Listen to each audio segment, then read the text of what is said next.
Attacking फिलॉसॉफीचेर खेळ चलोवपी कोच सर्जिओ लोबेराचो FC गोवा 4 मॅचींनी 10 पॉइंट घेवन दुसरे सुवातेर आसा। सेगीत 3 मॅची जिखिल्ले गॉर्स आतां पावल्यात चवथे सुवातेर आशिल्ल्या जमशेदपूर FCचे घरा। ब्रेस्तारा FC गोवा मुखार टीम केहिलाचे जमशेदपुराचे आव्हान।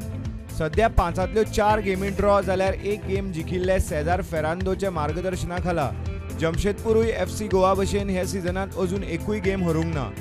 FC गोवाचो top scorer Ferran Corominas suspended आशिल्ल्यान कोच लोबेराक कितें टॅक्टिक्स करता हाचेर सगळ्यांची नदर आसतली। एक वेळ फॉवर्ड मिगेल पालंकाक आपली पयली स्टार्ट मेळूंक शकता, नाजाल्यार मनवीर सिंग सुरवातीच्यान खेळूंक शकता आनी कोरोचे फॉरेनर सुवातेर कार्लोस पेना लेफ्ट बॅक स्टार्टर आसूंक शकता। अशें जाल्यार कॅप्टन मंदारराव देसाय विंगर पोझिशनान दिसूंक शकता। मिडफिल्डर ब्रँडन फर्नांडीसूय फिट आशिल्ल्यान कोच लोबेरा कडेन बरेच पर्याय आसात। एक टीम परफॉर्मन्साची फॉर्मान आशिल्ल्या FC गोवा कडेन फॅन्स अपेक्षा करीत गौर आर्मी सपोर्टर क्लबाचे कांय मेंबर जमशेदपुराक पावल्यात।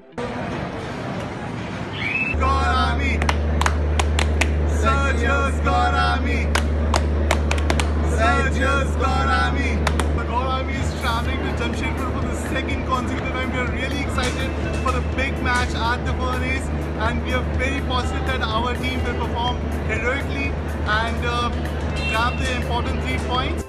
Bureau Report, Prudent.